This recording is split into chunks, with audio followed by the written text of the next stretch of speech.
So guys, around the world, those of you joining us here on UBS Formula One on both Facebook and Twitter, and to our live studio audience here, thanks so much for joining us for the LH44 Lewis Hamilton, a chance to catch up. Lewis, great to see you. Thank you so much for joining us here today and everyone watching around the world. Hi everyone. We've got an unbelievable amount of questions that have been pre-submitted, and just to start with, I want to mention a few names because we've literally had hundreds of people. So a mention out to Facebook is Philip Bergovich, Adrian Payne, Judith Forgo, Leo Hernandez, Mary Sykes, Ryan Limbry. On Twitter is Iris, Joe Shepherd, Tom LH44, Karis Bailey, Lucy, all of them coming in and wishing you good luck for this year. So I'm sure you want to say a quick hello to those guys. Thank you everyone. I appreciate all the support. Super excited for this year and grateful for all the support I've had the last God knows how many years. I'm getting one of the older drivers now, so but hopefully I can still bring it pretty well this year. 11th season is unbelievable, huh? It's crazy. It's gone by like that. You know when you're young and you hear people say, oh, "It's gone by like this," you don't really understand what they're talking about. But yeah, man, it's crazy. I remember my first Grand Prix, and I'm nearly at 200, right? I'm coming on to that later, actually. Yeah, I'll be at 200 soon, and geez, I'm almost a veteran. It's really but it's been a whirlwind. But still, I'm still lucky. I'm only 32, so I can still go. Yeah. For some years. So I want to talk first of all about new season, new challenges, the cars changing, new teammate, a lot going on. So I'll start off with a question from Facebook, which is from Arnold Kettles and Glenn Monks, and they say, have you had to do different training this year to be able to cope with sort of the increased physicality of the new cars? Well, the thing is, you don't know what the increased physicalities are really. Just know it's going to be tougher physically. The cars are faster through the corners, so we're going to be pulling more G. So I mean, I was pretty fit before, but I've definitely had to adapt to a more intense training regime in terms of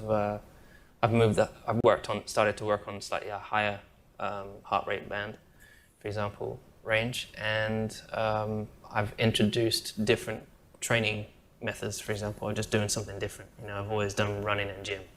That's where I'm now doing, for example, Muay Thai and running and gym and some other things. So. But again, I won't know till if I get in the car in a week's time, I might be good, or I might be like, damn it, I didn't train hard. I need to do more. Most likely, I might have to do more. Who knows? But the thing is, we still got like a month before the first race, so catch it up in the last 4 weeks. Yeah. But for those who watch boxing, we see boxers do specific neck training to help support that. Do you have to do the same with this more G-force around the corner? That's more weight pushing your head sideways. Have you had to sort of ramp that up at all? I have. The neck is a real killer, and it's going to be worse this year. So, and I have a helmet. Basically, in the past, I think there was a couple of different companies that have made looks like a car frame almost, where you turn and pull your head. It's pretty useless. I don't like it. I used it. I tried it years ago, but the best thing is to sit on the off an edge of the table or bench with like a stack of lead on the top of the helmet. But now I've had a Bell because before I had Outright and they had so I just had a clamp of like 10 kilos or whatever is on the top. As where now Bell made me much better, by the way. Bell made a full lead helmet, so the helmet weighs. So I've been lugging this helmet around. It's like weighs 8 kilos, I think. And yeah, just whenever generally at the end of the session, it's the worst training part to do. So it's horrible. It sounds horrible. It gives you a bit of a headache. We'll stay away from it. It's not nice. No. Yeah. So I generally do like 2 or 3 sets at the end, and then can barely hold my head up the next day. Yeah. Good luck in testing next week. Yeah. We'll jump over to Twitter now. We've got a question from Joe Shepherd, #TeamLH at Blade Thunderbolt. And he wants, I did think that is a powerful handle there. But he wants to know the same as all the rest of us really, is a little bit of an insight, is have you seen the new car yet? And if so, what do you think of it? Well, I mean, the car's not all in one piece right now, so there is not a physical full car. And all the parts are in different departments still being made. basically they release the designs as late as possible, and then they're still being made right today. I've been into a couple of different departments, and they're still working flat out to make those components, like the rear wing and all those different things. So, but it will be ready, but bit by bit it will start to come together in the next couple of days, I guess. But I've seen it in the wind tunnel. I've watched it slowly progress from basically a baby to what it is today. And I don't know what else He's not to allowed say, to right? say anything. Does it look good though? It's meant to be designed to look faster, isn't it? I don't know. I mean, generally when you see a car in a wind tunnel, and I knew it looks like when 2009 car came, it looked terrible in the wind tunnel. It just because it's different, you know. But then eventually we got in that car, and the old cars look weird compared to the new cars, and I think that's going to be the same probably. I mean, it looks like a boat. It's so big, so much bigger than before. It's wider, longer, and from the cockpit back to the axle. I mean, there's so much materials. Where before, you know, like 2007, 2008, the distance between the fuel tank and the rear axle was very short. You know, so it's a lot different. But I'm sure we'll grow into it. I'm sure people will like it because you got wide tires. I think I'm looking forward to the fast cornering through places like Silverstone, at Maggots and Beckett's. I think it's going to be interesting to see what the new car can do at places like that. But It'll be flat out through cops. It'll be flat out through cops. So I mean, yeah. lots of sighs from the audience who are live I here. don't know if that's better or not. I don't know, but we'll see. Yeah, I'm looking forward to it. I'm sure everyone is. We move on to mental preparation and what it takes to be the best and what you need to sacrifice. And Leanne Botha, she asked, have you got a particular strategy coming into the year? And do you have a strategy before every race? Do you have a pre-race ritual, she asks? I don't have a pre-race ritual. The reason for it is, I think you do have to find your own way. And what I do won't work for another driver. Everyone has their own way of getting to whatever they need to be on in the zone and on point. For me, I felt when I was younger, I had lots of different things. I had a lucky conqueror. I was superstitious. So, but I remember one time I missed a part of the sequence of getting ready, and it ruined my whole race. And I was like, after this, I've got to get rid of all that stuff. So I don't have a regime. I don't have a rhythm that I need to really get into. I listen to some music, listen to whatever I want. Sometimes I'm listening to, hey man, I've listened to Pavarotti before a race. I've listened to, I've listened to rock and roll, I've listened to jazz, I've listened to all types. It just depends what I want to listen to on that day. But one thing I do, for example, is I have a notepad and I always sit and I write down what it is, what my task is, what my goals are, and different things. Like I know that my strategy is lap 17 and usually it's like 25 and 43 or something like that. So remember writing those down, writing how I'm going to use my tires. That's really about it. And then once that's done, I close the book and I've got like half an hour and I go and sit in my room. Sometimes I watch a comedy. Sometimes watching a bit of Chris Rock or Kevin Hart. Sometimes I'm just literally in tears when I walk into the garage because I've been watching some of the comedies, some of the things they come up with. But I think it's really ultimately about just having a clear mind, being in a good mood, in a positive frame of mind. Well, on that note, we've just had a message from Tia on Facebook, and she says good luck for the season, and she's 3 years old. Thank you, Tia. That's pretty sweet. It's a beautiful name, Tia. Adam Richmond, again on he has a message from Facebook again, just says you're great at grinding out results when the chips are down. Have you got any tips on how you achieve success when you've been through tough times? It's always hard giving advice. It's always hard to find the right words to really tell you. It's just about digging deep, and I think we all do it in the relative field that we're in. I don't think there's really any secrets. I think ultimately, as I said before, you have to find what works for you. When I first got to Formula One, there was this dude that tried to act like he gave me a formula to win, which really upset me. Because me and my dad worked on this the whole all your life. Yeah, and then you came in like 1 month before, and then tried to tell people that you were the reason that I was winning. But I guess it's really trial and error, trying different things. I think ultimately it's having complete that just undeniable belief in yourself. And I don't know how you acquire that really, but ever since I got in a go-kart, I believe I was the best. So, and I just worked to be better. I was like, I want to be better. That kid's like really quick. How am I going to be better than him? And I tried to look at all the aspects, you know, how he uses the tires, the turning points, the braking points, all these different things. Is that answering the question? Yeah. Yeah? Yeah, I think that I want to go on to talking about being the best. And you've got another new challenge this year, as well as a new car. Ollie, age 6, is asking about whether you're looking forward to the challenge of racing a new teammate in Valtteri Bottas. Thanks for the question, Ollie. Honestly, I don't really... It's not really something I really think too much about. I think there's always going to be a teammate. It doesn't matter who they are or where they come from. I know where I come from and I still am there to win. So, you know, my goal remains exactly the same. And really with a teammate, you hope that the teammate blends in. You hope the teammate's a positive guy for the team.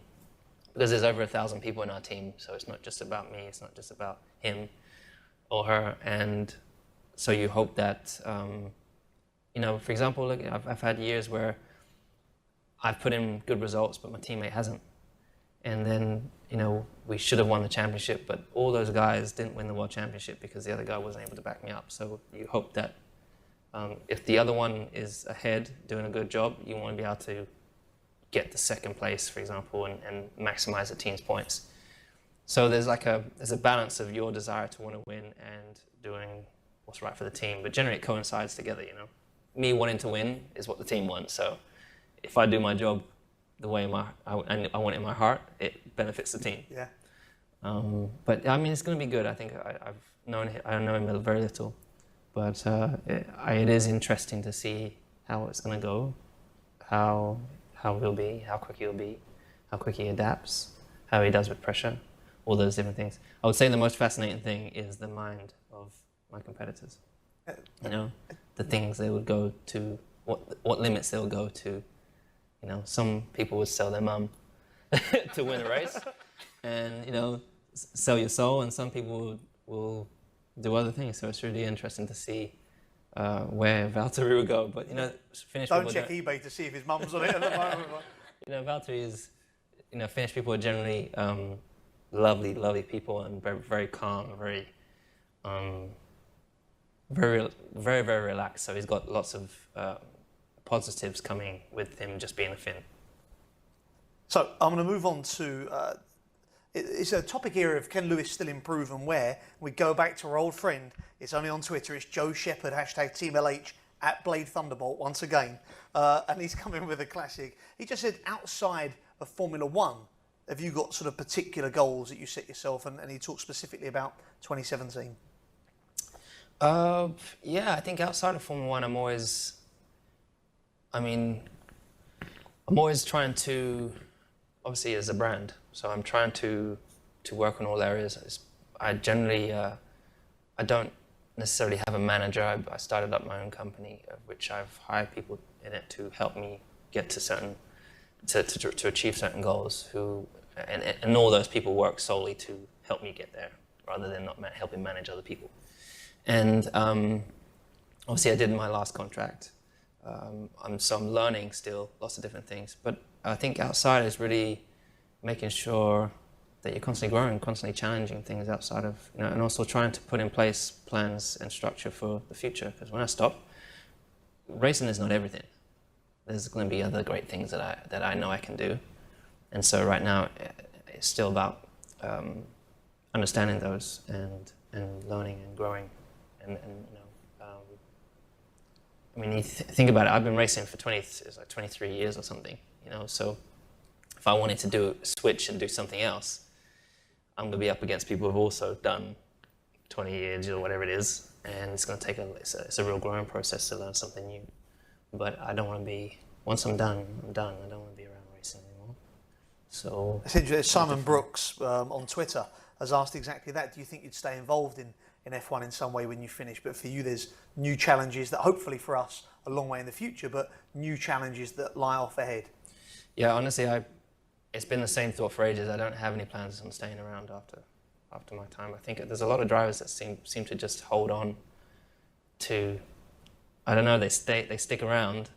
I guess it's easy to do so because this is what they've known for their whole lives, what we've known for our whole lives. So it's an easy thing to do, but I don't think that's particularly challenging. I like to be challenged, and staying around is zero challenge for me, really. So I will go off and do something else, and you probably won't see me.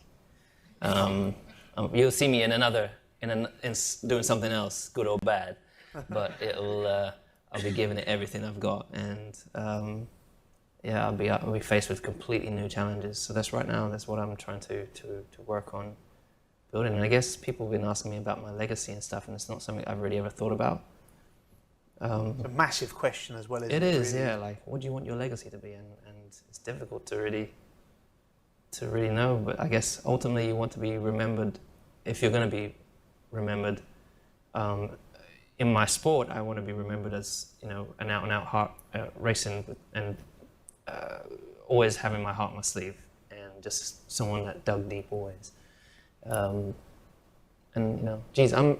just read today that I'm 7 poles away from Michael Schumacher's record. Yeah. Is that right? Yeah, come on. So I was looking at this earlier.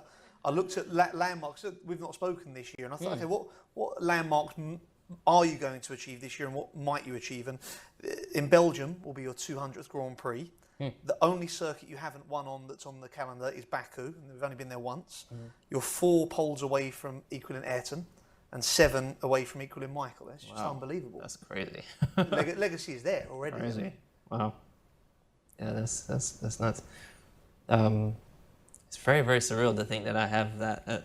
Those, when I hear about the amount of wins or whatever it is that I have, it's hard to think that that's really the case. It's because I remember sitting at home, waking up, watching the Grand Prix, having a bacon sarnie, up in Stevenage. One day like, I wish one day I'd be able to do that. And now it's crazy that I'm up there with those legends that I grew up watching. I remember Michael crying in the press conference, sat next to Mika Häkkinen when he'd equalled one of Ayrton's moments, and that doesn't feel like long ago. And here you are, coming to that similar position now. Yeah, I mean, there's a couple of drivers that got super emotional quite often. I'm waiting still. Yeah, I was like, I promised myself I wouldn't do it. Look, this is Lawrence Cruikshank on Facebook that said, what racing achievement are you going to need to achieve this year before you accept a shoey from Daniel Ricciardo? There is no racing achievement. That is disgusting. Yeah. I mean, it's kind of cool that he's got his own little thing, and I admire him for having his own unique thing. But he can. It doesn't matter what you do. It's totally cool for me that he likes to drink the sweat of his foot, but I definitely don't. So under no circumstance are you accepting a shoey? Is that Nope. official? Oh. Zero chance. And I wouldn't even bleed and drink the sweat from my own shoe. You don't understand, like, we got these shoes and it's so hot down by our feet. We've got these hydraulic, all the hydraulic fluids are going down there. They're running at like 300 degrees or something crazy. So it's bleeding hot. Your feet are drenched afterwards. And my dad would always call it toe jam. Oh. So he's just drinking toe jam. Yeah. I know. Well, no good way. luck, Daniel. No way. We got Dan Pileski on Facebook, and he talks about different Grand Prix circuits. And where would you like to have a race where there isn't currently one, either country or just a city? Well, I mean, I like the tracks. Some of the tracks we have, some of them feel. I'm not necessarily a big fan of a lot of the new circuits that we generally get.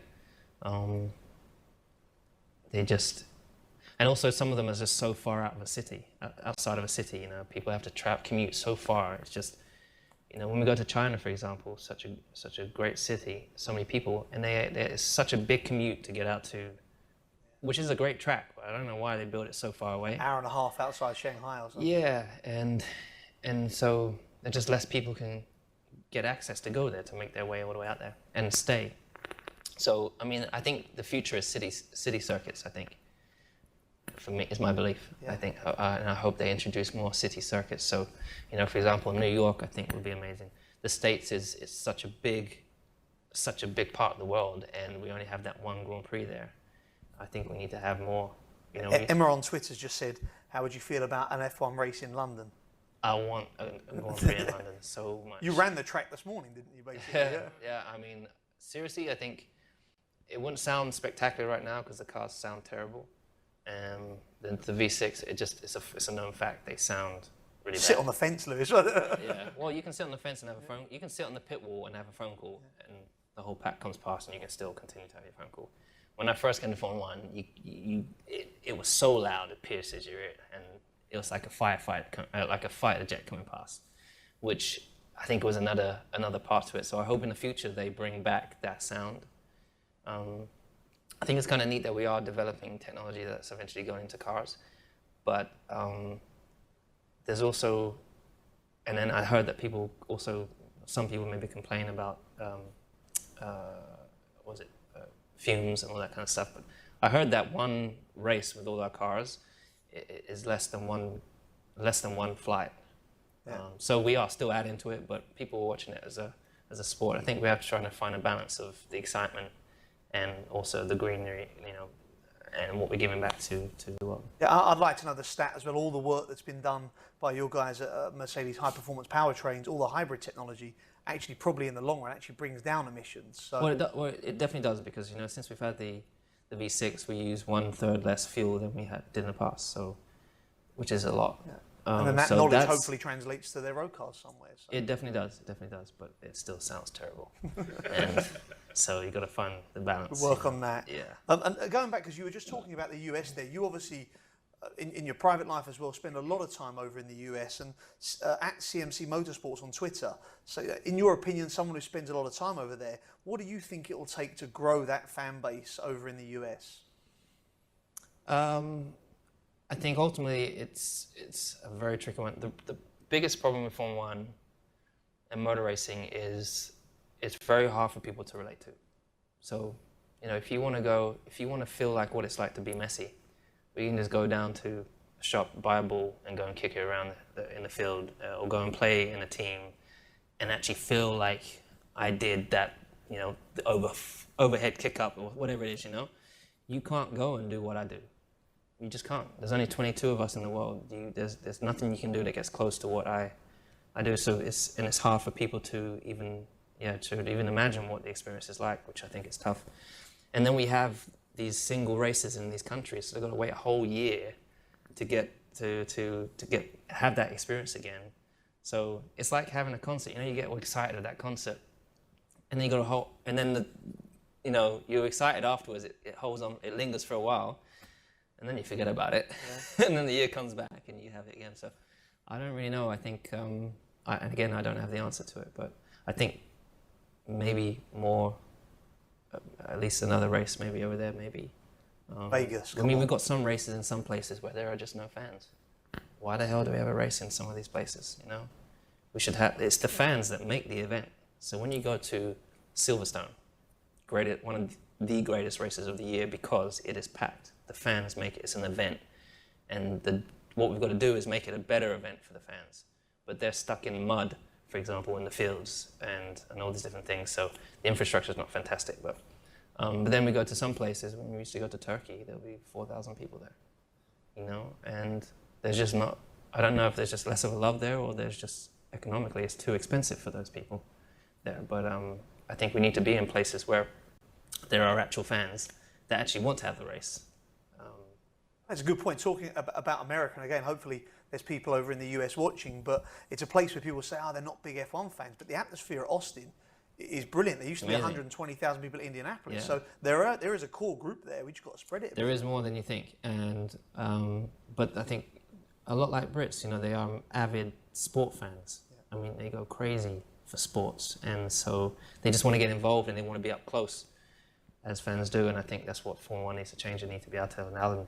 Now, for example, they're building these race tracks. The Silverstone, when you go down the old pit straight down to Copse, the grandstand is like 100 meters away from the track. This is not a dangerous part of the circuit, It is if I drive. They're gonna have like binoculars to see me come past. You know, they should be up and close. You look at when you go to a NASCAR race, you're up close to the fence. The racing's really close, and that's super exciting. You know, so I think they've got to bring the fans closer somehow to the action. Yeah. Move it in. Yeah. We'll jump over to Twitter. A question from Iris, and she talks about what your biggest life achievement is other than being a Formula One world champion. Biggest life achievement? Big question. Other than being a racing driver? Other than being an F1 champion, yeah. I don't know. We just got a message from Eddie. I'm trying to figure out what else there is. Eddie's just messaged on Twitter and said, "You're the Messi of Formula One." Cheers.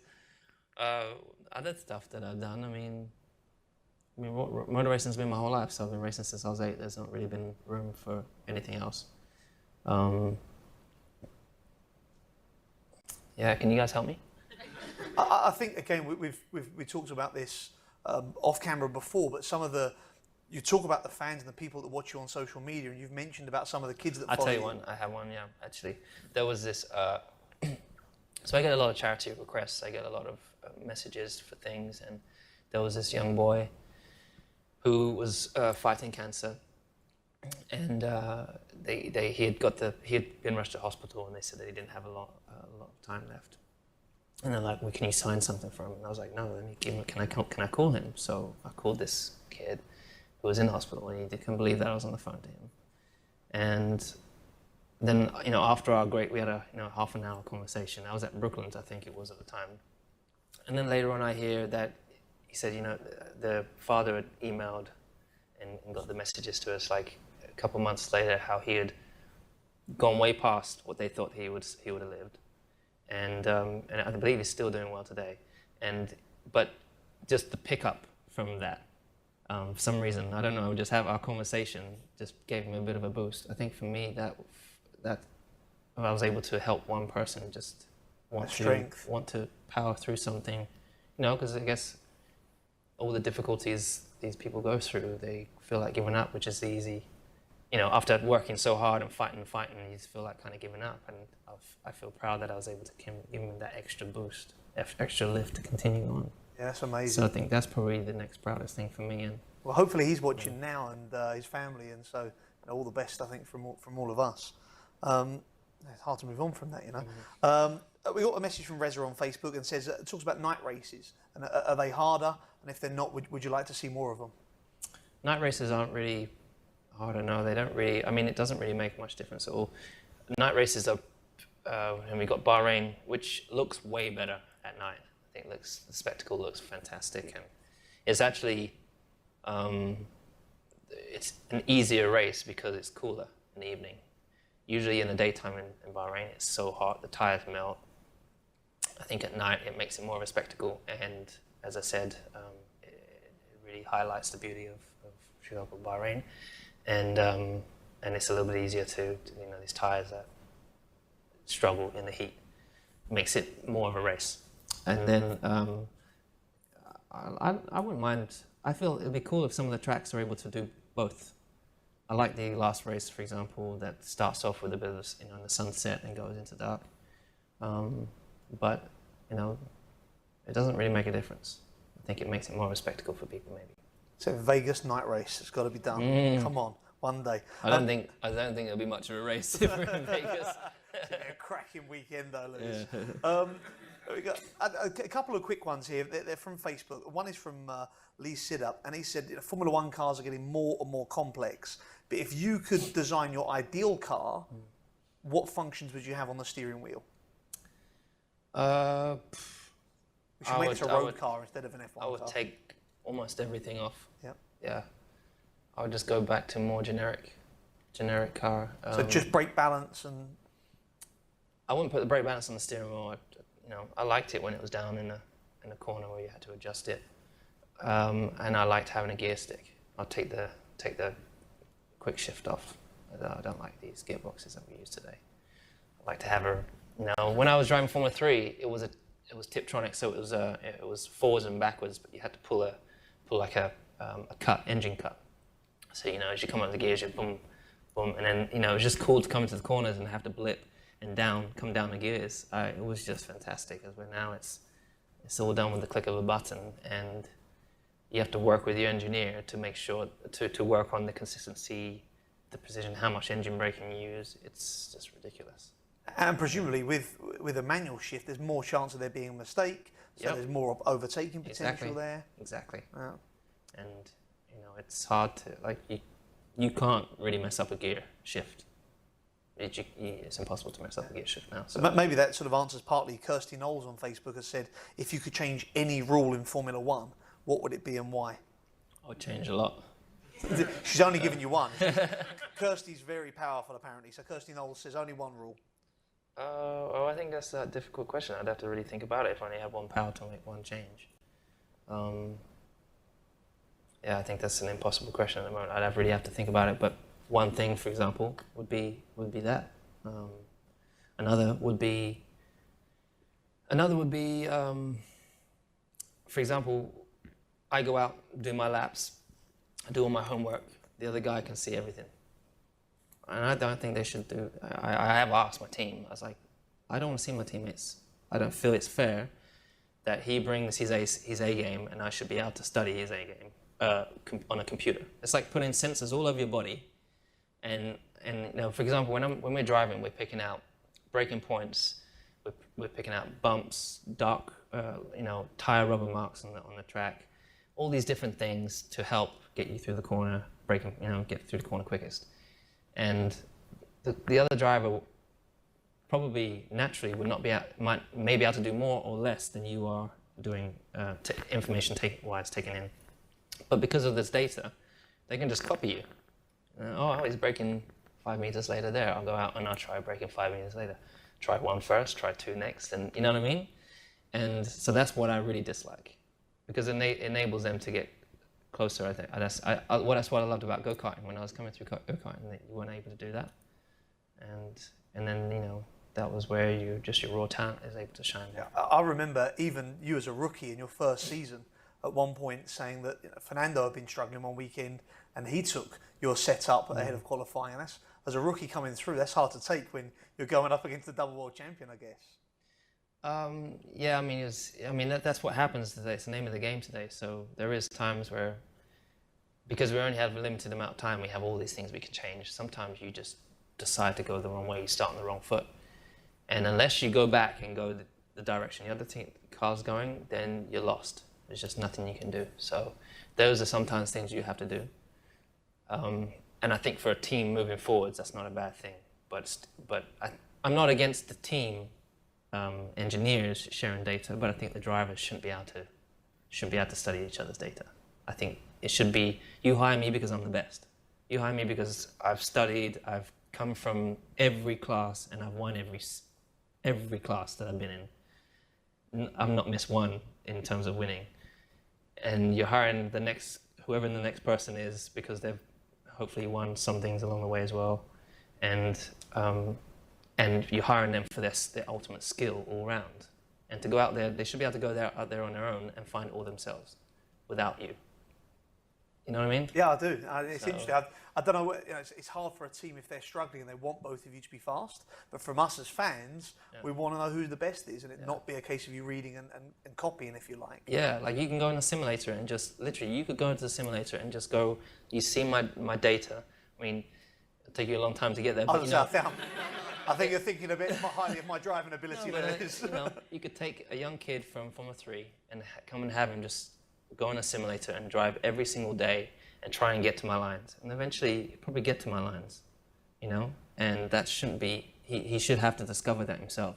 You know what I mean? It's about finding the limit of adhesion, I guess. Yeah, you got to find the limit yourself. That's the whole challenge of being a racing driver. When I get in this new car in a week's time, it's seeing what the limit of it is. And if I can't do it on my own, then I'm not good enough. And I don't deserve to be there. And there's some drivers that don't. But on that note, we've already run over time, and I think for first of all, to everyone who's watching on Facebook and on Twitter, on the UBS Formula One accounts, it's just been great to have you here. I know these people follow you on your social channels, and it's been appreciated to have them on ours. I'm waiting to see if we can get one more question through. But to wrap up, I'll wrap up. I just want to say a big thank you to everyone. Firstly, everyone that's here, and whomever. I don't know how many people have tuned in, but I'm so grateful for all the support that I get, and to see so many of you, whether it's via social media or coming to the races. I appreciate all the positive energy you guys send to me, and I'm super grateful. So please continue to do so, and I'm sending you as much positive energy out to you, knowing that I'm going to be pushing for us this year. So it's not me just on my own. We do it together. I feel like we win and we lose together. That's why I say we win and lose. We lose together, because when I feel the pain, I know you guys feel the pain, and when I feel the excitement from winning, I know you guys feel that too. So let's continue to think positively, and I hope wherever you are in the world and whatever you're doing, I hope that you remain positive about whatever your situation is. There's nothing you can't overcome. So God bless you, and I look forward to seeing you guys in the future. And new season, new car, new regulations, new teammate, but the same Lewis Hamilton going for World Championship number 4. Lewis, thank you so much, and for everyone for tuning in, thank you. Thank you. Thank you, guys.